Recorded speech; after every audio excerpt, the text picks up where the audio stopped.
దేవుడు కొన్ని మాటలు రాశాడు. 2వ రాజులు 5వ అధ్యాయంలో. ఇక్కడ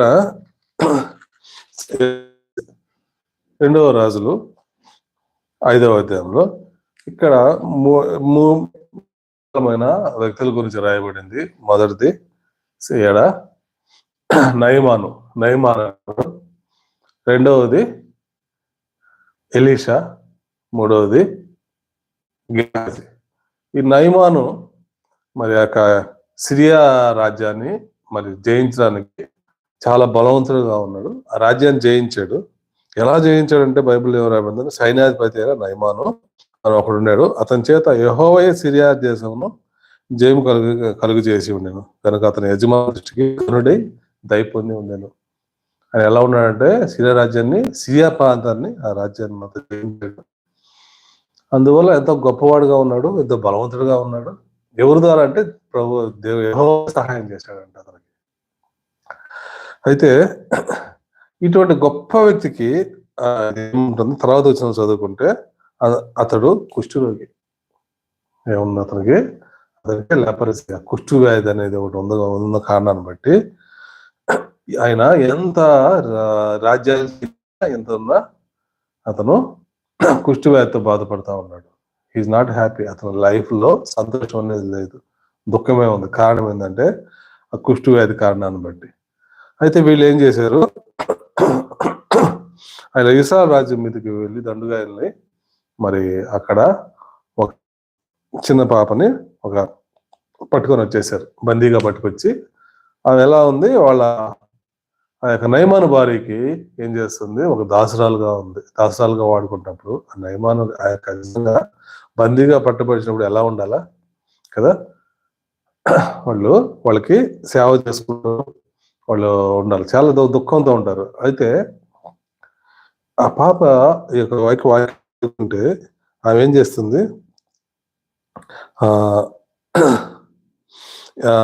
ఏం చేసింది, ఆ యొక్క షమ్రోన్లో ఉన్న ప్రవక్త దగ్గర నా ఏళ్ళు అని ఉండవాలని నేను ఎంతో కోరుచున్నాను వాళ్ళ యొక్క భార్యకి చెప్పిందండి. షమ్రోన్లో ఒక గొప్ప సేవకుడు ఉన్నాడు, అతని దగ్గర ఉంటే ఇది నయమైపోద్ది కదా. మరి ఆ తర్వాత మనం వచ్చిన చదువుకుంటే వీళ్ళు మరి ఎన్నో బంగారు, వెండి, ఎంతో గిఫ్ట్లు పట్టుకొని వెళ్ళినప్పుడు రాజు దగ్గరికి వెళ్ళినప్పుడు ఇజ్రాయెల్ రాజు ఈ ఒక లెటర్ కూడా ఇచ్చేసి ఏం చేశారు, ఇతను స్వస్థపరచు అన్నప్పుడు ఏమన్నాడు ఇశ్రాయేల్ రాజు, తన వస్త్రం 8వ వచనంలో తన వస్త్రం చింపుకొని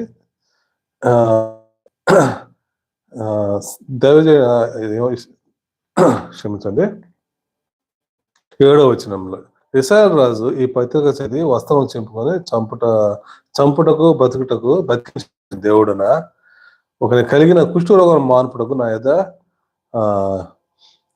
చంపుట ఏమి, నాతో ఏమన్నా కలహం పెట్టుకోవాలని అనుకుంటాడా కదా. అంతే కదా, రాజుకు లెటర్ ఇచ్చి పంపించిన దేవుడు ఆ యొక్క నయమానుకి సంబంధించిన ఆ యొక్క సిరియా రాజు లెటర్ ఇచ్చి పంపించి ఇంత స్వస్థపరచని పంపించాడు. లెటర్ ఒకటి రాసి దాంతోపాటు ఎంత బంగారు, ఎంత మణుగులు బంగారు ఏంటి ఎంత దుస్తులన్నీ పట్టుకెళ్ళారు.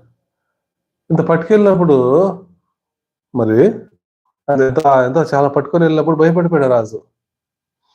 ఏంటి యుద్ధానికి ఏమన్నా ఈ విధంగా కాలు దూవుతున్నాడా సిరియా రాజు నా మీద, నేనేమన్నా దేవుడినా వాళ్ళని స్వస్థపరచడానికి అన్నప్పుడు అది అక్కడ ఎలీషాకు తెలియపరచబడిందండి. ఎలీషాకి ఎప్పుడైతే తెలియపరచబడిందో ఎలీషా యొక్క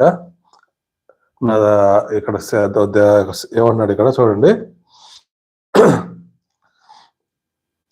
నీవెందుకు 8వ వచనంలో నీ వస్త్రం నువ్వెందుకు చింపుకుంటున్నావు, ఇశ్రాయేలు ప్రవక్త కూడా ఉన్నాడని అతను తెలియనట్లు అతను నా యొద్దకు రానిమ్ము అని రాజుకు వర్తమానం పంపాడు. ఎలీషా నా దగ్గర పంపించు, ఒక ఇశ్రాయేలు మధ్యలో ఒక ప్రవక్త ఉన్నాడు అని చెప్పి. మరి అతని తర్వాత వీళ్ళు ఆ యొక్క బంగారు మొత్తం అన్ని గిఫ్ట్లు పట్టుకొని అక్కడికి వెళ్ళారు. అయితే అక్కడ పోయి ఆ తలుపు దగ్గర ఎదురుగా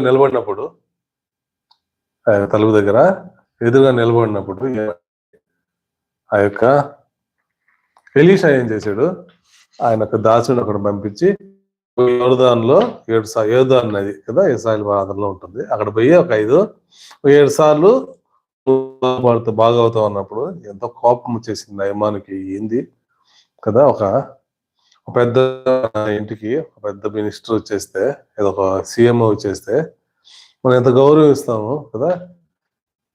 అయితే ఈ యొక్క ఎలీషా ఏం పట్టుకోలేదు, జస్ట్ మనం నువ్వు స్వస్థపడుతావు అన్నప్పుడు చాలా కోపం వచ్చేస్తుంది. అరే నేను వస్తున్నానంటే కొన్ని వేల లక్షల మంది అతనితో పాటు వచ్చారు కదా, ఎంత సైన్యం ఎంతో మంది ఉన్నారు, వాళ్ళందరి మధ్యలో ఈయన చేయి పెట్టి స్వస్థపరిచినప్పుడు అద్భుతంగా జరిగింది అని ఏదేదో ఊహించుకున్నాడు. అయితే ఎంత కోపంతో వచ్చేసి ఏమి మాకు మా ప్రాంతం లేవా, ఈ యొక్క యోర్దాన్ నది కంటే గొప్పదా అని చెప్పేసి ఎంత కోపంతో అన్నప్పుడు, అయితే వాళ్ళు ఒకడు ఏమన్నాడంటే, అయితే అతని దాసులు అతను వచ్చి, నాయన ఆ ప్రవక్త ఏదైనా గొప్ప కార్యం చేయమని నియమించినట్లా, అయితే స్నానం చేసి శుద్ధుడు కమ్మని ఆ మాట దానికంటే గొప్పది కాదా, మేలు కాదా అని చెప్పి ఏమన్నాడు ఆయన. అందులో ఒకడు స్నానం చేయమన్నాడే కానీ ఒకవేళ నీకు పెడితే కదా ఎలా ఉంటది కదా, కొన్ని దగ్గరికి వెళ్ళినప్పుడు బాగా వాళ్ళు వెళ్ళినప్పుడు నువ్వు ఒక నెల రోజు ఉపవాసం ఉండాలి, కఠోరంగా ఉండాలి, ఏమి తినకుండా ఉండాలి, లేకపోతే ఇంత ఖర్చు పెట్టాలి, ఇంత యాగాలు చేయాలి కదా. ఇవన్నీ చెప్తే మనిషి యొక్క బలహీనత అదే కదా, ఏదన్నా సరే అన్ని చేసేస్తాడు, భయపడి మీద జరుగుద్దేమో అని చెప్పేసి ఎంత ఖర్చు పెడతారు, ఇంత డబ్బు ఖర్చు పెట్టి నువ్వు చేయాలా కదా, వ్రతాలు చేయాలంటే.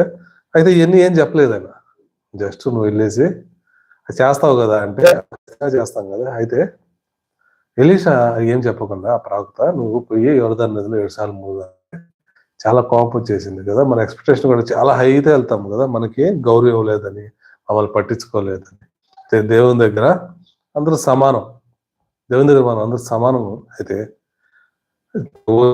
కారణాన్ని బట్టి అతను ఎంతో కోపంతో వెళ్ళిపోయాడు దేవుని దగ్గర. మనం ఎలా ఉన్నాము దేవుని బిడ్డలుగా అంటే పదవిని బట్టి పేరుని బట్టి వాళ్ళని హెచ్చుగా చూస్తున్నామా, లేకపోతే ఈ యొక్క లేకపోతే మనము ఏమి లేకుండా పేదరికంలో ఉన్నప్పుడు మన యొక్క ప్రవర్తన ఎలా ఉంది వాళ్ళ విషయంలో మనం పరీక్షించుకోవాలి. మరి ప్రభు మరి మనతో మాట్లాడుతున్నప్పుడు మనం ఎలా ఉన్నాం, మనం హౌ ఉందా దేవుని మందిరంలో, లేకపోతే వాళ్ళ యొక్క పేరుని బట్టి, బయట ఉన్న వాళ్ళ పదవిని బట్టి ధనవంతులుగా ఉన్నప్పుడు వాళ్ళని ఎలా చూస్తున్నాం, లేకపోతే పేదవాళ్ళగా ఉన్నప్పుడు వాళ్ళని చూస్తున్నాం, మనం పరీక్షించుకుంటా ఉండాలి. అయితే ప్రభు అయితే ఇక్కడ అయితే అందరిని సమానంగా చూస్తున్నాడు.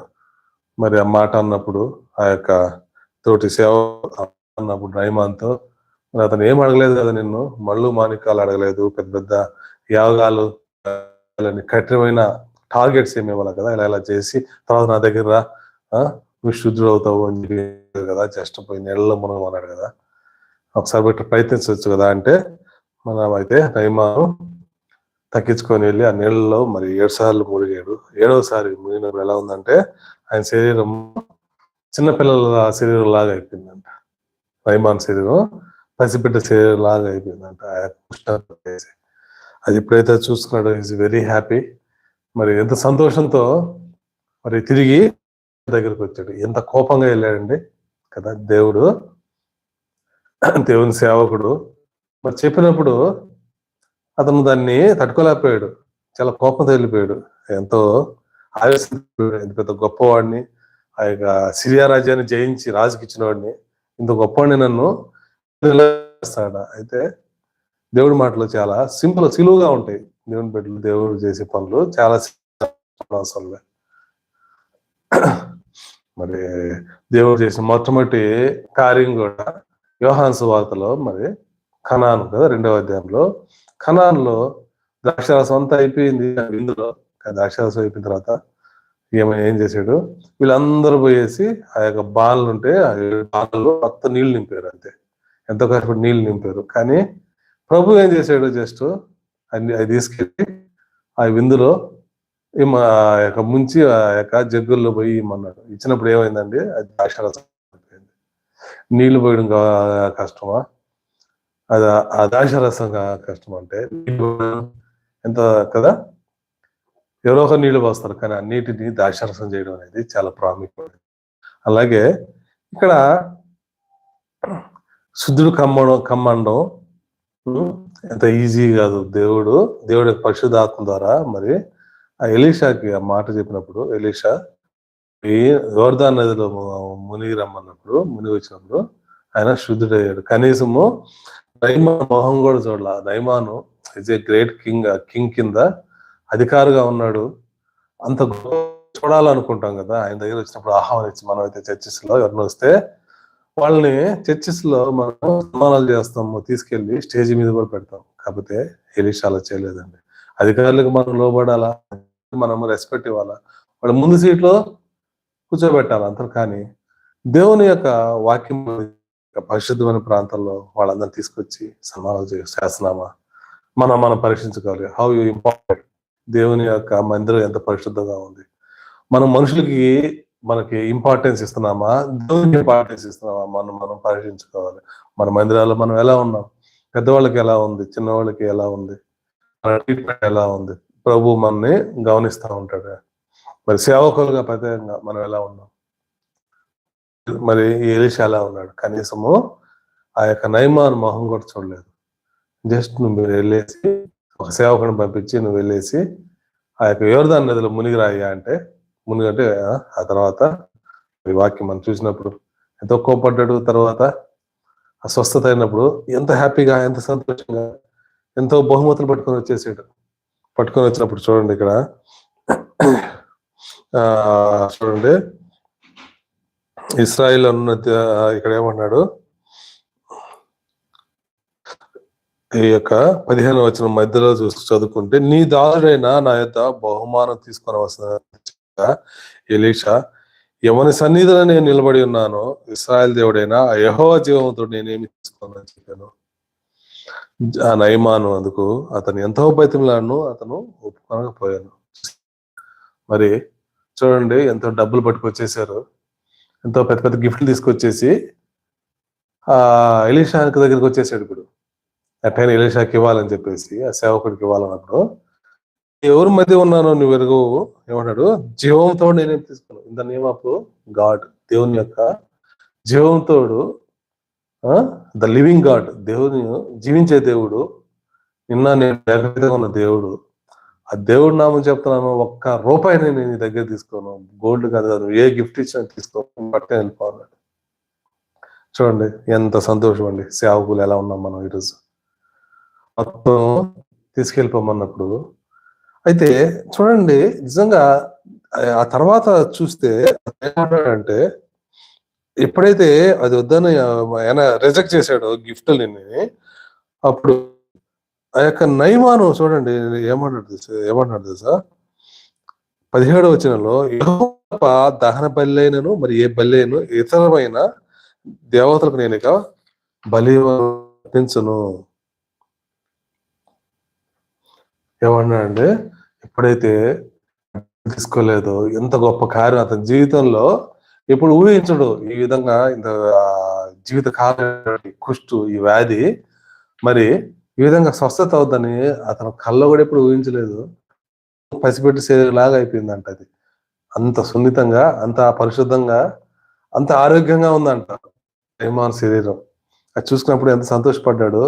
ఏమైనా ఇవ్వాలి, ఇంత చేసిన వాళ్ళకి ఏమైనా ఇవ్వాలని ఎంత సంతోషంతో వచ్చాడు. అయితే ఎలీషా మాత్రం జీవం గల దేవుని పేరున చెప్తున్నాను, నీ దగ్గర నుంచి నేను ఏమి తీసుకోను, వెళ్ళిపోమన్నప్పుడు ఏమనుకుంటాడు, నా జీవితం ఇప్పుడు ఎవరికి మొక్కను, యెహోవా దేవుడికే మొక్కుతాను. చూసారండి,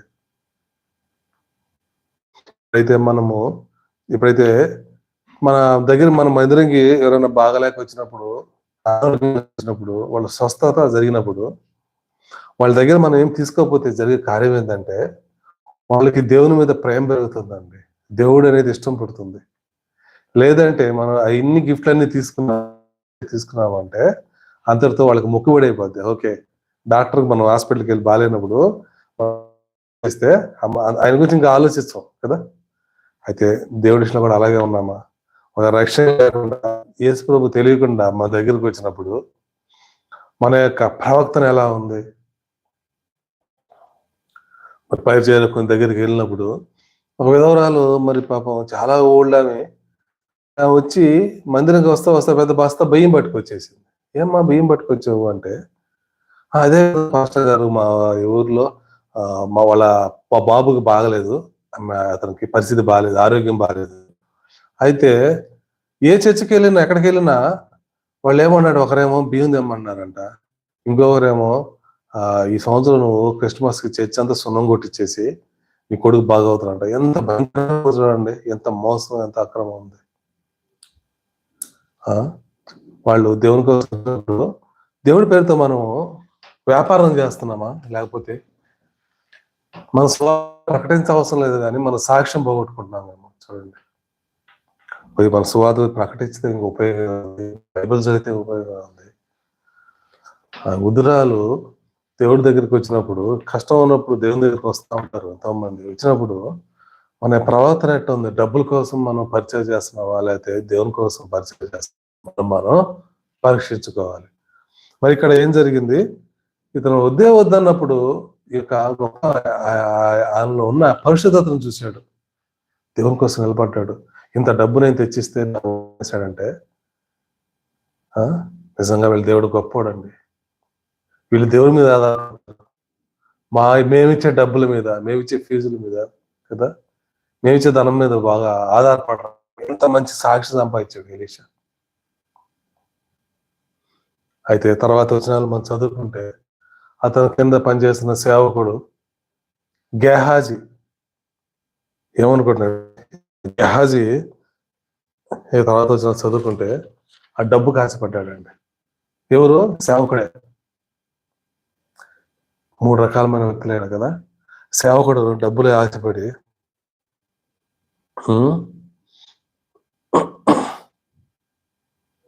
చూడండి, 20 అందులో దైవజనుడైన ఎలీషాకు సేవకుడు గెహాజీ సిరియనుడైన ఈ నయమాన్ అంగీకరించేటప్పుడు నా యజమానికి మనసు లేకపోయింది. కానీ మళ్ళీ ఏమన్నాడు? యెహోవా జీవవంతుడు పోయి అతన్ని కలుసుకొని అతని యొద్దకు ఏదైనా తీసుకుంది అనుకొని నయమాను పోతుండగా, నయమాను తన వెనక నుండి పరిగెత్తుచున్న అతను చూచి రథం మీద దిగి వాడిని ఎదుర్కొని అడిగాను. ఈ నయమాను సంతోషంగా వెళ్ళిపోతున్నాడు. అబ్బా, ఇంత మంచి దేవుడు అండి వీళ్ళ దేవుడు, ఈయన నిజమైన దేవుడు అని చెప్పి ఒప్పుకున్నాడు, ప్రైజ్ చేశాడు. యెహోవా నిజమైన దేవుడు అని ఒప్పుకున్నాడు. రెండవది, ఎప్పుడైతే ఆ డబ్బు అన్ని నాకు వద్దు, నువ్వు వెళ్ళిపో అన్నప్పుడు, నీ దేవుడిగా నేను మొక్కుతాను. ఒకవేళ ఆ యొక్క సిరియా ప్రాంతంలో ఒక మొక్కాల్సి వచ్చినప్పుడు ఆయనతో పాటు వెళ్ళాలి కదా, మొక్కాల్సి వస్తే నాకు క్షమించని చెప్పి అడిగాడు. దానికి ఏమన్నా అంటే, ఎలీషా నువ్వు సమాధానంగా పో, నీ దేవుడికి సహాయం. అంటే ఎంత బటన్ ఉందంటే, నాకు ఇష్టం లేదు వేరే దేవుడు మొక్కడం. ఒకవేళ నేను సైన్యాధిపతిని, రాజుతో పాటు గుళ్ళకి వెళ్ళినప్పుడు నేను మొక్కాల్సి వస్తే ప్రభా నన్ను క్షమించమను, నీ దేవుడు క్షమించమని కోరుకుంటే నువ్వు సమాధానం వెళ్ళు అన్నాడండి. ఎంతగా బడ్డంతో వెళ్తున్నప్పుడు అదే చర్చిలో అదే సేవకుడు, ఇంకొక సేవకుడు ఇక పిచ్చా ఇంత డబ్బు ఇస్తే వెళ్ళిపోయాడండి. పోయి ఇద్దరు మనుషులు వచ్చినారు, వాళ్ళకి కొంత డబ్బులు కావాలని చెప్పేసి అన్నప్పుడు ఆయన ఇది కాదు, నీకు 200 ఇస్తానని చెప్పి ఇచ్చేసాడు. వచ్చేస్తే అప్పుడు ఆ యొక్క మరి అంత గొప్ప సేవకుడు ఎలీషా స్వస్థపరిచి, ఒక నోటి మాటతో స్వస్థపరిచిన వాడు ఆ నయమాను, గెహాజీ ఏం చేయాలి? మరి గెహాజీ ఎక్కడికి వెళ్ళావంటే నేను ఇక్కడే ఉన్నాను అన్నాడు. నా మనసుని నీతో పాటు రాలేదా? నువ్వు డబ్బులు ఆశపడ్డావు, ఇది సమయమా? డబ్బులు సంపాదించుకోవడానికి ఇది సమయమా? ప్రియులారా, దేవుడు మాట్లాడుతున్నప్పుడు డబ్బులు మరి దేవుడి నామంతో మనం సంపాదించుకుంటున్నాం. అందుకే మత్తయి సువార్తలో ఎలా ఉన్నారు ఈరోజు మరి పరిస్థితి అంటే, దేవుడు అంత్య దినాల్లో దైవ సేవకులు ఎలా ఉన్నారు? ఏదో పాపల గురించి, ప్రభువుని ఎరగని వారి గురించి మరి దేవుడు మత్తయి సువార్త 24వ అధ్యాయంలో చూడండి, మత్తయి సువార్త 24వ అధ్యాయంలో దేవుడు దేవుని యొక్క దేవుని యొక్క నామంలో అడుగుతారు, నామంలో మోసం చేస్తారంట. మరి ఇక్కడ గెహాజీది చదివినప్పుడు చూడండి, ఇక్కడ గెహాజీది ఇక్కడ ఏమంటున్నాడు చూడండి ఈ మాట, యెహోవా జీవముతోడు నేను పరిగెత్తుకుని పోయి, చెప్పి ఏం చేస్తున్నాడు, ఆ ధనం కోసం యెహోవా జీవముతోడు అంట. అందుకే ప్రభు మళ్ళీ 24 వచ్చిన మత్తయి సువార్తలో ఏమంటున్నాడు, 5వ వచనంలో, అనేకులు నా పేరిట వచ్చి, ఎవరి పేరట, ప్రభు పేరిట అనేక మంది నేనే క్రీస్తు అని చెప్పి నలువది పలువుని మోసపరిచెదరు. కాబట్టి మీరు జాగ్రత్త అన్నాడు. యుద్ధాల గురించి, భూకంపాల గురించి, సునామీల గురించి, వీటన్నిటి గురించి మనం చదువుతాం, కానీ వాటన్నిటికంటే ప్రాముఖ్యమైన మొదటి in the name of Jesus, దేవుడి యొక్క నామంలో వచ్చేసి మోసం చేస్తారు. మనీ గురించి ఎవరైతే మాట్లాడుతున్నారు, దశంభాగాల గురించి మాట్లాడుతున్నాం మన మందిరంలో, బ్లాక్మెయిల్ చేస్తున్నాం డబ్బులు, దేవుడు లేకపోతే పరిచర్య చాలా భయంకరంగా ఉంది. డబ్బులు వాక్యం చెప్పిన తర్వాత కింద ఏమొస్తుందండి, ఆ యొక్క అకౌంట్ నెంబర్లు వస్తుంది. అంత్య దినాల్లో ఉన్నాం, చాలా భయంకరంగా ఉంది. కాబట్టి దేవుడు హెచ్చరిస్తా ఉన్నాడు, in the name of Jesus. ఎవరు నామన, వేరే ఒక దేవుడి నామన కాదు, ముస్లిం నామన కాదు, హిందూ నామన కాదు, నామన వచ్చేసి ఏం చేస్తారంట, వీళ్ళు మోసం చేస్తారు. నా నామం వచ్చి మోసం చేస్తుంటారు. మరి యొక్క మత్తయి యొక్క లూకా సువార్త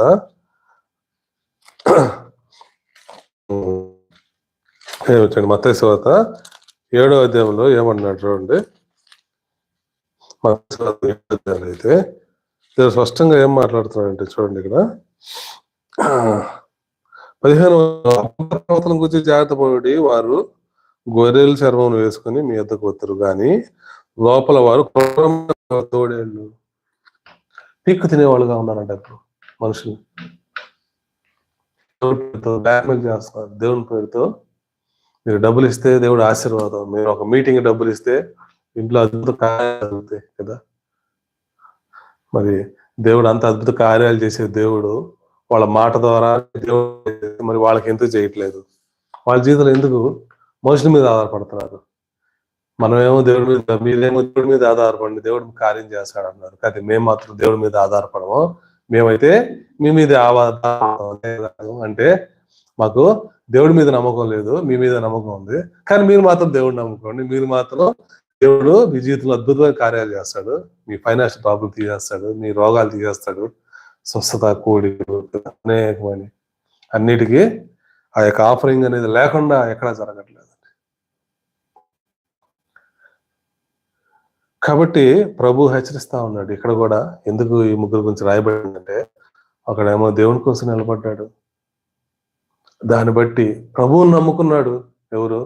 గెహాజీ ప్రభువుని నమ్ముకున్నాడు, ఎంతో సంతోషంగా వెళ్తున్నాడు.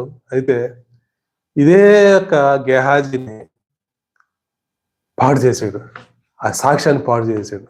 ఎవరిని? ఆ యొక్క ఎలీషా యొక్క సాక్ష్యాన్ని పాడు చేశాడు మందిరంలో ఉన్న ఇంకొక సేవకుడు గెహాజీ.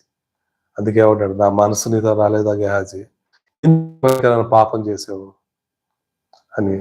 ఏ యొక్క పాపం చేసావు, ఏ యొక్క నయమైంది ఆ యొక్క నయమానికి, అది నీకును నీ తరాల మొత్తానికి ఇది వస్తుంది అన్నాడు. చూడండి ఇక్కడ ఎలీషా మనుషులతో ఈ మాట్లాడినాడు. చూడండి, ఆ మనుషుడు తన రథం నేను ఎదురు తిరిగి వచ్చినప్పుడు నా మనసు నీతో రాలేదా? ద్రవ్యము, వస్త్రములు, ఒలివ చెట్లు, తోటలను, ద్రాక్ష తోటలను, గొర్రెలను, ఎడ్లను, దాసీలను సంపాదించడానికి ఇది సమయమా కదా? మీరు బిల్లు ఇప్పుడు చెప్పాలంటే ఆస్తులు, ఇళ్ళు, పొలాలు, స్థలాలు, చర్చ్ కోసమే డబ్బులు అని చెప్పి బుక్లు పట్టుకొని మరీ వస్తా ఉన్నాం. ప్రభువుని అడగట్లేదేమో, ప్రభుకి అసాధ్యమైంది లేదా? ప్రభుకి కావాల్సిన డబ్బు కాదు, ప్రభుకి కావాల్సింది పెద్ద సంఘాలు కాదు, ప్రభుకి కావాల్సింది కోత విస్తారంగా ఉంది అంటున్నాడు. అనేక మంది పనివాళ్ళు కావాలంటున్నాడు. ఎప్పుడైతే యేసు ప్రభు సిలువ వేయబడిందో రాయి మీద రాయి నిలబడదా అంటున్నాడు. అంటే అర్థం ఏంటంటే, ఆ యొక్క రాయి మీద రాయి, యెరూషలేము వైపు చూసి రాయి మీద రాయి నిలబడదంటే ఇప్పుడు చర్చ్ అనేది బ్రేక్ అయిపోయింది.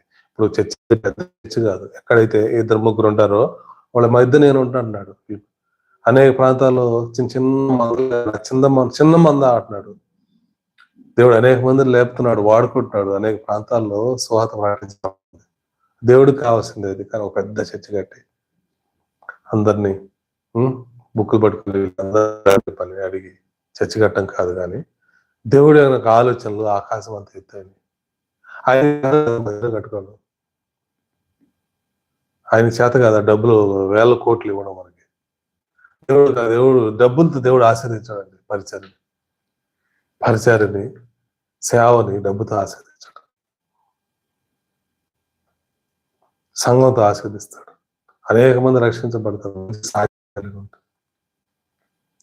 అయితే మరి ఎక్కడైతే ఎలా ఉందంటే ఆ యొక్క పరిచర్య ఎంతో భయంకరంగా ఉంది. 2 రకాల పరిచర్య. ఒకటేమో ఆ యొక్క ఫీజు తీసుకున్నాడండి. ఫీజు మరి నేను ఒక క్రితం బక్సింగ్ గారి గురించి విన్నాను. ఆ యొక్క హైదరాబాద్ లో ఆర్టీసీ క్రాస్ రోడ్స్ లో ఆయన ఒక అతను రక్షించబడి అనేక సంవత్సరాలు తిరిగాడంట బక్సింగ్ గారి చుట్టూ. ఆ యొక్క స్థలం ఇచ్చేస్తాను ఇప్పుడు ఉండే హెబ్రోన్ చర్చ్ సంఘం అనేక సంవత్సరాలు తిరిగాడంట. ప్రభు దగ్గర ప్రార్థన చేసి అనేక సంవత్సరాలు, దాదాపు 7 సంవత్సరాలు ప్రార్థన చేశాడంట. ఆ తర్వాత ప్రభు ఒప్పుకుంటే అప్పుడు అక్కడ ఆ యొక్క స్థలము చర్చ్ ఆ యొక్క బక్సింగ్ గారి పేరు మీద లేదు, కానీ ఆ యొక్క సంఘం పేరు మీదుగా దాన్ని రిజిస్టర్ చేయబడిందంట. చూసారండి ఎంత గొప్ప సేవకులు ఉన్నారు ఇప్పుడు. కాబట్టి మన పరిచర్య అనేది దేవుడు భయంకరంగా ఉందా, లేకపోతే ఆ యొక్క గెహాజీ లాగా ఉందా లైఫ్? గెహాజీ నష్టం పోతున్నావా? ఏలియా తర్వాత ఎలీషా వచ్చాడు, గొప్పగా 200 ఆశీర్వాదంతో వచ్చాడు, భూమిని తలగందులు చేశాడు. భయపడ్డారు ఎలీషా అంటే భయపడ్డారు. ఎలాంటి గొప్ప సాక్ష్యం అండి ఎలీషాకి. ఆయన చనిపోయిన ప్రాంతంలో వేరే వాళ్ళని కూర్చోబెడితే వాళ్ళు కూడా లేచాడు. అంత పవర్ఫుల్ సాక్ష్యం ఉంది ఎలీషాకి. అయితే ఆ తర్వాత ఎలీషా తర్వాత రావాల్సింది గెహాజీ. ఒక ఎలీషా నెక్స్ట్ మనం బైబిల్ చూడాల్సింది గెహాజీ పరిచయం చూడాల్సింది. అయితే ఏమైపోయింది, అందరితో ఆగిపోయింది. ఎందుకంటే ఈ లవ్ ద మనీ, డబ్బును ప్రేమించాడు, దేవుని ప్రేమించలేదు. మన జీవితంలో మనం కాబట్టి ఈ మత్తయి సువార్త అదేవిధంగా 23వ అధ్యాయంలో కూడా దేవుడు హెచ్చరిస్తా దినాల్లో ఉన్నాము, చాలా జాగ్రత్తగా ఉండాలని. చూడండి ఇక్కడ ఏమంటాడంటే, అయ్యో వేషధారులైన శాస్త్రులారా 27వ వచనంలో 23-27లో, పరిసయ్యులారా మీరు సున్నం కొట్టిన సమాధులు పోలి ఉన్నారు. అవి వెలుపల శృంగారముగాను అగపడుచున్నాను, కానీ లోపల చచ్చిన వారి ఎముకలతో సమస్త కలశం ఉందంటే. నా నామం వస్తున్నారు వీళ్ళు. ఇప్పుడు ఎలా ఉన్నారంటే పరిచయులు, వీళ్ళు ఎలా ఉన్నారు, ఈజ్ గ్రేట్ పీపుల్. ఆ మందిరాలు పరిచయం చేస్తున్నారు వాళ్ళంతా. అయితే వీళ్ళు ఎలా ఉన్నారంటే సున్నం కొట్టిన వాళ్ళుగా ఉన్నారంట. సమాధులు అంటే బయటికి చాలా అందంగా ఉన్నారు, చాలా పరిశుద్ధంగా కనిపిస్తూ ఉన్నారు. 28వ వచనంలో, మనుషులకు నీతి మంతులుగా కాకపడుతున్నారు, కానీ లోపల వేషధారణ అక్రమం ఉంది మీలో. దేవుడు హెచ్చరిస్తా ఉన్నాడు, జాగ్రత్త. అలాగే ఇదే అధ్యాయంలో మళ్ళీ వాళ్ళు ఎలా ఉంటారంట ఇప్పుడు 5వ వచనంలో, మనుషులకు కనబడే నిమిత్తము తమ పనులన్నీ చేయుదురు. హిప్పోక్రటీస్ అన్నాడు, వేషధారులారా అన్నాడు. మీరు ఎలా ఉన్నారు, మనుషులకు కనిపించాలని పరిశుద్ధులుగా కనిపిస్తున్నారంట వీళ్ళు. 5వ వచనంలో, వాళ్ళు పనులన్నీ చేయుదురు, రక్షక రేఖలు వెడపుగాను తన చెంగులుగా చేయుదురు, విందులలో అగ్రస్థానంలో, సమాజ మందిరంలో అగ్రపీఠంలో, సంత వీధుల్లో వందనంలో మనుషుల చేత బోధకులను పెరుగుటకు కోరుతారు. వీళ్ళు ఎలా ఉంటారు? ఇప్పుడుండే పరిచర్లు ఎలా ఉంది? అంత్య దినాల్లో మనుషులు కనిపించాలా, మనం గొప్ప సేవకులు కనిపించాలా, సన్మానాలు ఉండాలా, రోడ్లో వెళ్తున్నప్పుడు అందరూ మనం గొప్పగా చూడాలా. ఇదండి ఇప్పుడు జరిగే పరిచయం ఎలా ఉందంటే, మనుషులకు కనబడినవుతాము ఏమంటారు, తమ రక్షాలేఖలు వెడల్పు చేసుకుని కదా చెంగులు పెద్దవిగా చేదురు, విందులలో అగ్రస్థానంలో, సమాజ మందిరంలో అగ్రపీఠంలో, వందనాలు. విందుల్లో ఎక్కడ పోయినా వాళ్ళకి స్పెషల్ చీఫ్ గెస్ట్లు వాళ్ళు కదా. అదే విందులకు ఎక్కడ పోయినా వాళ్ళకి ప్రత్యేకంగా ఉంటుంది, వాళ్ళకి భోజనాలు ప్రత్యేకంగా ఉంటుంది.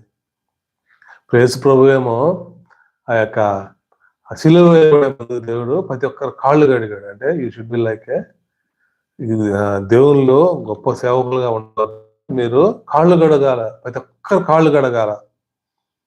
అంటే కాళ్ళు కడిగే విధంగా ఉండాలి.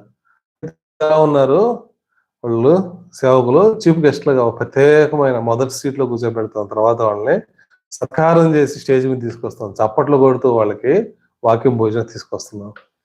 మరి ఇదంతా మనం పరిశీలించుకోవాలి. వాళ్ళు ఎలా ఉండాలో సన్మానాలు ఇష్టపడుతున్నారు అన్నమాట. అందుకే యేసు ప్రభు పరిసయ్యుల్ని, సద్దుకేయుల్ని వీళ్ళందరినీ వ్యతిరేకించాడు. అయితే లోకంలో అందరూ ద్వేషిస్తున్నారు, ఎవరైతే పాపులను ద్వేషిస్తున్నారో వాళ్ళ దగ్గర ఈ యొక్క లూకాసు వార్త 19వ అధ్యాయంలోకి చూస్తే, లూకాసు వార్త 19వ అధ్యాయంలో ఇక్కడ జక్కయ్య అవుతున్నాడు. అతను అందరూ దూరంగా పెట్టారు. ఎందుకంటే కదా మన చిన్నప్పుడు స్కూల్లో వాళ్ళ యొక్క సాక్ష్యం బాగాలేకపోతే వాళ్ళ తల్లిదండ్రులు సాక్ష్యం పిల్లలు దూరంగా పెట్టేవాళ్ళు, వాళ్ళతో మాట్లాడొద్దు అనేవాళ్ళు. నా జీవితంలో కూడా మరి ఒక స్నేహితుడు ఉండేవాడు, చాలా నాకు ఇష్టమైన స్నేహితుడు. అయితే అతను మాట్లాడితే చుట్టుపక్కల వాళ్ళందరూ వచ్చి మా ఇంట్లో వచ్చి రిపోర్ట్ చేసేవాళ్ళు. అంటే ఆ అబ్బాయి చాలా వెధవ, వాడితో చేయడం వల్ల నీ కొడుకు కూడా పాడైపోతాడు అని చెప్పి. అయితే నా స్నేహితుడు నేను ఎందుకంటే దేవుడు కృపను బట్టి అప్పటి నుంచే దేవుడు నాకు ఆ శక్తిని ఇచ్చాడు. ప్రభు ఎవరి కోసం వచ్చారంటే నేను పాపుల కోసం వచ్చానన్నాడు దేవుడు. ఎందుకంటే ఎంతో గుంపు ఆయన ఫాలో అవుతా ఉన్నారు 19వ అధ్యాయంలో.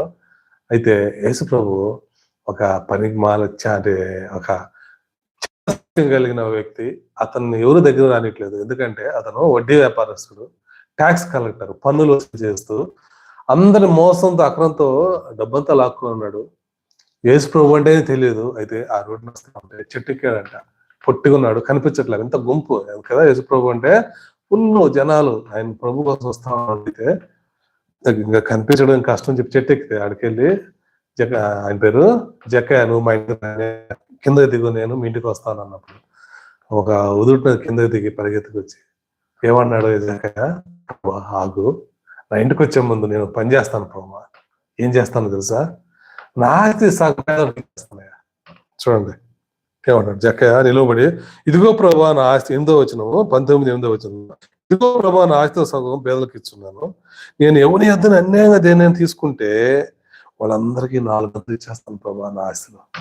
ఇంకేముందండి, మొత్తం ఇచ్చేసాడండి, సగం ఆస్తి ఇచ్చేసాడు. ఎవరి దగ్గర వాళ్ళందరికీ 4 టైమ్స్ ఇచ్చేస్తానంటాడు. 1,00,000 తీసుకుంటే 4 లక్షలు, 10 లక్షలు తీసుకుంటే ఎవరెవరి దగ్గర మోసం చేసి అక్రమం చేసి తీసుకున్నాడో మొత్తం చేస్తాడు. ఎప్పుడైతే ప్రభువుని చూశాడో, ఆ ప్రభువుని చూశాడో ఎంత సంతోషిస్తుందంటే, ఇంత గొప్ప దేవుడిని నేను చూశాను, నేను చూశాను, నా జీవితం చనిపోయింది, డబ్బు నాకు ఇవన్నీ నాకు నథింగ్ అంటున్నాడు. నాకు ఇవన్నీ నాకు అవసరం లేదు, ఇవన్నీ నాకు ప్రభువుని చూశాను చాలు అనుకున్నాడు. ఎంతో వేల మంది ప్రభువుతో పాటు వచ్చారు కానీ ఈ విధంగా అన్ని వదిలేయడానికి సిద్ధపడలేదండి. ఎప్పుడైతే ఎలీషా ఆ యొక్క నయమాన్ని స్వస్థపరిచాడు, నయమాన్లో సంతోషం వచ్చింది. అతని దగ్గర ఉందంతా తీసుకో ప్రభు, అవన్నీ నాకు వద్దు అంటే, జీవంతోడు నాకు ఎన్ని నాకు వద్దు, ఇవి కాదు నాకు కావాల్సింది, ప్రభువు నమ్ముకోవడం కావాలన్నప్పుడు ఆ మాట కూడా అనలేదు. మరి మనసులో అనుకున్నాడు, ఎంత సంతోషపడ్డా అంటే నయమాను, ప్రభు ఇటువంటి వాళ్ళు కదా, ఇటువంటి దైవ సేవకులు కదా, ఇటువంటి వాళ్ళు చూస్తే చాలు కదా, నా జీవితం ధన్యమైపోతుంది, ఇటువంటి యథార్థవంతులు కదా నాకు కావాల్సింది. నిజంగా మన గురించి లోకంలో అన్యులు ఇలా చాలా సంతోషంగా, సేవకుడు యథార్థవంతుడండి, వాళ్ళు చూస్తే చాలండి, వాళ్ళ చేత ప్రార్థన చేసుకుంటే చాలండి, నాకు ఎంత సంతోషం. నిజంగా మనకు అటు సాక్ష్యం ఉందా?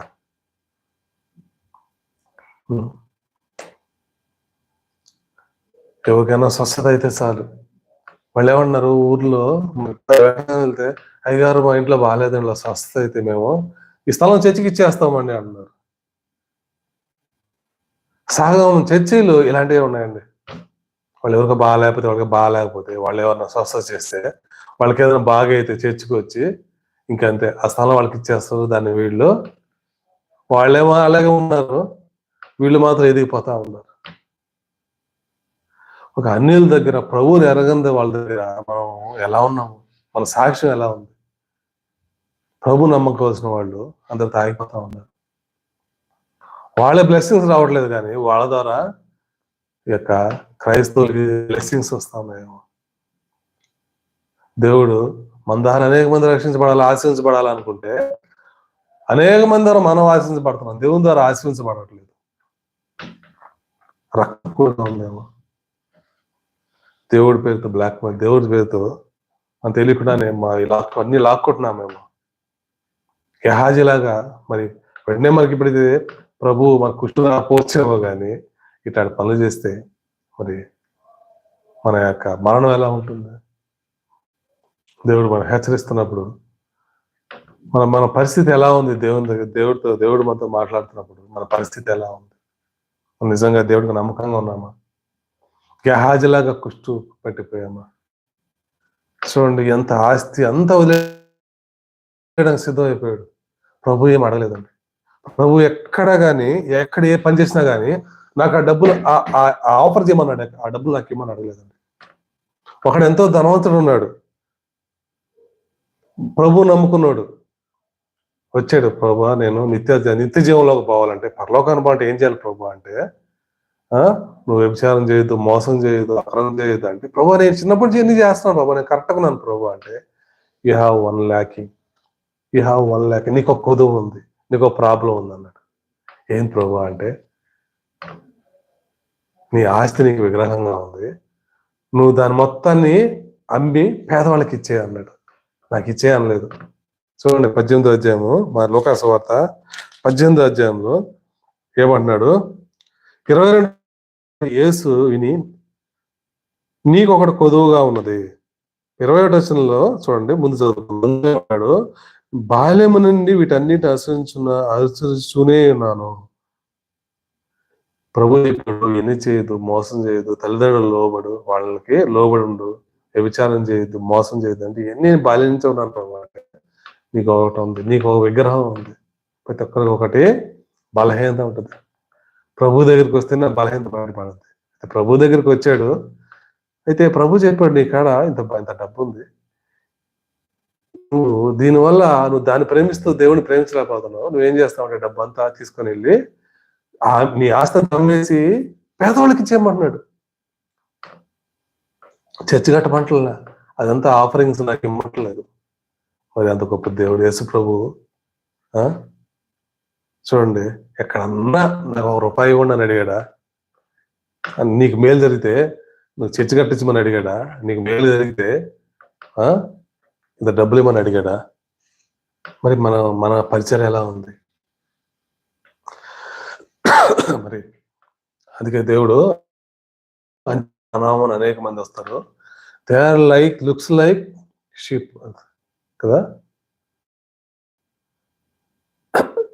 చూడడానికి గొర్రెలుగా ఉన్నారు, కానీ గొర్రె చర్మం ధరించున్నారు, ఎంతో సమాధానంగా ఉన్నారు, ఎంతో పరిశుద్ధంగా కనిపిస్తున్నారు, కానీ వాళ్ళ వల్ల మీరు నష్టపోతారు. వాళ్ళ స్వభావం తోడేళ్ళ స్వభావము. కాబట్టి జాగ్రత్త. కాంప్రమైజ్ అయిపోతున్నారేమో సంఘాలు కూడా కాంప్రమైజ్ అయిపోతా ఉన్నాయి. ఎప్పటి నుంచో వెళ్తున్నాం కదా, ఇక్కడ ఏడే ఉందాం ఎలా అయినా ఉండలేదు, సేవకుడు ఎలా ఉందాం. మరి సేవకుడు మాట చెప్పాడు, మనకి ఏదన్నా హార్ట్ అటాక్, ఏదో క్యాన్సర్ ఏదన్నా వస్తే ఏం చేస్తామండి మనం? మన బంధువు మన దగ్గరలో ఆర్ఎంపీ డాక్టర్ ఉన్నాడు, ఎప్పటి నుంచో మనం చూస్తా ఉన్నాడు అన్ని, పాపం ఆయన ఏమనుకుంటాడులే, హార్ట్ అటాక్ కూడా ఆయన దగ్గరికి వెళ్దాము, ఆయనే బాగా చేస్తాడు అనుకుంటున్నామా? లేకపోతే ఆ యొక్క మన దగ్గరలో ఉన్న ఏ బెంగళూరు, ఏ హైదరాబాద్, లేకపోతే ఏ చెన్నై వెళ్ళి ఇంకా డబ్బులు ఉంటే మంచి స్పెషలైజ్డ్, మంచి ఒక 15 సంవత్సరాల ఎక్స్పీరియన్స్ ఉంది, హార్ట్ని బాగా ఆ క్యాన్సర్ క్యూర్ చేయగల మంచి డాక్టర్స్ ఎత్తుక్కొని డబ్బులు బాగా ఖర్చు పెట్టి కదా, మన దగ్గర కొన్న స్థామతం బట్టి కష్టమైనా సరే అప్పు చేసాను వెళ్ళి మనం చూపించుకుంటామా?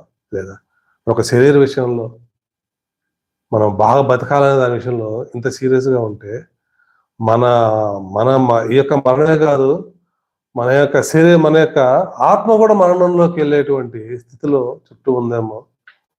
మరి దేవుడి విషయంలో మనం అంత సీరియస్గా ఉన్నామా? మన పరిస్థితి బాగాలేనప్పుడు, ఆ యొక్క సాక్ష్యం లేనప్పుడు చల్లబడిపోతా ఉన్నాము, కాంప్రమైజ్ పరిచయం ఉందేమో. మరి ఇటు ఉన్నప్పుడు నిజంగా ఎక్కడ బెస్ట్ డాక్టర్, ఎక్కడ మంచి దేవుడితో దేవుడు మంచి సాక్ష్యం కలిగిన ఉన్నారు, మనం ఎత్తుక్కుంటున్నావా లేకపోతే ఎలా ఉన్నావా? మనం ఎలా ఉన్నాం? మన పరిస్థితి 18 మరి దేవుడు మనతో మాట్లాడుతూ ఉంటాడు. ఇప్పుడు మనం దేవుడిని అడిగితే దేవుడు సహాయం చేస్తూ ఉంటాడు. ఏదో అనుకుంటారను పరిచయం అనేది కానీ ఎలా ఉంది. మోషే తర్వాత యెహోషువ వచ్చాడు, అలాగే ఏలియా తర్వాత ఎవరు వచ్చారు? ఎలీషా వచ్చాడండి.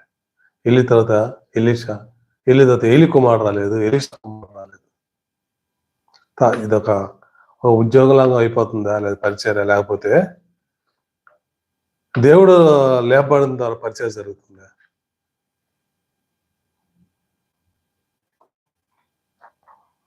దేవుడు డబ్బుతో ఆశీర్వదించాడు, దేవుడు ఆత్మలతో ఆశీర్వదిస్తాడు. మరి దేవుడు మరి మనతో మాట్లాడుతున్నప్పుడు మరి ఎలా ఉంది? జాగ్రత్త. దేవుడు హెచ్చరిస్తున్నాడు, అనేక మంది నా నామం వస్తారు. వారు 24వ అధ్యాయంలో మత్తయి 24 అన్నాడు, వాళ్ళంతా ముందుగానే హెచ్చరిస్తున్నాను, జాగ్రత్తగా ఉండండి. దేవుడు మనతో మాట్లాడుతున్నప్పుడు మనం హృదయాన్ని కఠినం చేసుకుంటున్నాం. మేము ఒక హెల్త్ ఇష్యూలో మనం ఇంత సీరియస్గా ఉన్నప్పుడు దేవుడి విషయంలో మనం సీరియస్గా ఉన్నామా? వాళ్ళ యొక్క ఫలాలు చూడమంటున్నాడు, సాక్ష్యం చూడాలి. ఏముందిలే, ఈ ఆదివారం చర్చికి పోయి వాక్యం వేసిస్తే సరిపోద్దులే అనుకోవద్దండి. సాక్ష్యం ఉంటే అది మన దేవుని యొక్క పరిశుద్ధమైన వాక్యం మనని ముట్టినప్పుడు మనము పరిశుద్ధులుగా ప్రతిరోజు దేవుడు మనతో మాట్లాడుతూ ఉంటాడు. దేవుడు భయపడుతుంటామేమో కదా. ఇప్పుడు భయం ఎలా ఉంటుందంటే, మరి వాళ్ళ సేవకులు ఇంటికి వచ్చిన నిజమైన సేవలు కాదు, దేవుని పేరుతో సేవ. వాళ్ళు ఏ ఉద్దేశంతో వస్తున్నారు? డబ్బుల కోసం వస్తున్నారా? లేకపోతే నిజంగా ఆ గొర్రెలను కాపాడుకోవాలా? వాళ్ళ మధ్యలో పోయి ఎంకరేజ్ చేయాలా? వాళ్ళకి మంచి ఆత్మీయ ఆహారం ఇవ్వాలనే ఉద్దేశంతో వస్తున్నారా? ఏ ఉద్దేశంతో వస్తున్నారు? మనం పరీక్షించుకోవాలా. ఏదో అనుకుంటారేమో, లేకపోతే మన కుటుంబానికి నష్టం వస్తుంది. క్రైస్తవులు అనేక మంది భయపడుతున్నారు. దేవుడి పేరు మీద వచ్చే వాళ్ళకి వాళ్ళ వల్ల ఏమీ నష్టం ఉండదండి, వాళ్ళకి భయపడిన అవసరం లేదు. మరి దేవుడు ఈ విధంగా ఈరోజు మరి మాట్లాడుతున్నాడు, మరి హెచ్చరిస్తున్నాడు. అంత్య దినాల్లో ఉన్నాం. ప్రభువు మరి ఎలాంటి వాళ్ళ దగ్గరికి వెళ్ళాడు? డబ్బు ఏది అడగలేదు, వాళ్ళే వదిలేయడానికి రెడీ అయిపోయారు. కారణం ఏంటంటే దేవుని యొక్క పరిశుద్ధతని బట్టి ఆ జక్కయ్య కదా, ఎంతో స్టబర్న్ హార్ట్, కఠినమైన హృదయము అయినా సరే యేసు ప్రభుత్వం. మరి ఈరోజు మనం వాక్యం చెప్తున్నప్పుడు, మనం మాట్లాడుతున్నప్పుడు మరి ఎలా ఉన్నారు ప్రజలు? మనం బయట మాట్లాడుతున్నప్పుడు మన సాక్ష్యం ఎలా ఉంది? ప్రజలు మన దేవుడు సాక్ష్యాన్ని చూస్తారు. మన ప్రవర్తన ఉంది, మన వర్డ్స్ డిస్కరేజ్ గా ఉన్నాయా, ఎంకరేజ్ గా ఉన్నాయా? ఎక్కడ పోయినా మన మాటలు ఎలా ఉండాలండి? దేవుని బిడ్డలకి లైట్, మన లైట్ వేసినప్పుడు అక్కడ వెలుగు ఉండాలి. వాళ్ళ ఫలాలు చూడండి, దేవుడు అంటాడు. వాళ్ళ ఫలాలు చూడండి, దాన్ని బట్టి మీరు నిర్ణయించుకోండి. వాళ్ళు సంబంధించిన వాళ్ళు దేవుని ప్రవక్తల, సాతాను ప్రవక్తల? ఎక్కడ కాంప్రమైజ్ అవుతుంది. కాబట్టి ప్రభు మనతో మాట్లాడతా, మరి మన పరిస్థితి, మన ఆత్మీయ పరిస్థితి ఎలా ఉంది? రోజు రోజు లేకపోతే అలాగే ఉందా? దేవుడు మనం హెచ్చరిస్తున్నప్పుడు అంత్య దినాల్లో ఉన్నాడు దేవుడు. తుఫాల గురించి, వీటి గురించి కాదు కానీ ఇవన్నీ జరగవలసినవే.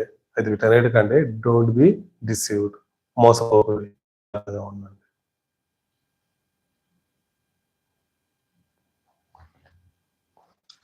రోజుల్లో చివరగా ఈ యొక్క మత్తయి 23వ వచనంలో దేవుడు మరి ఇంకేమంటున్నాడు?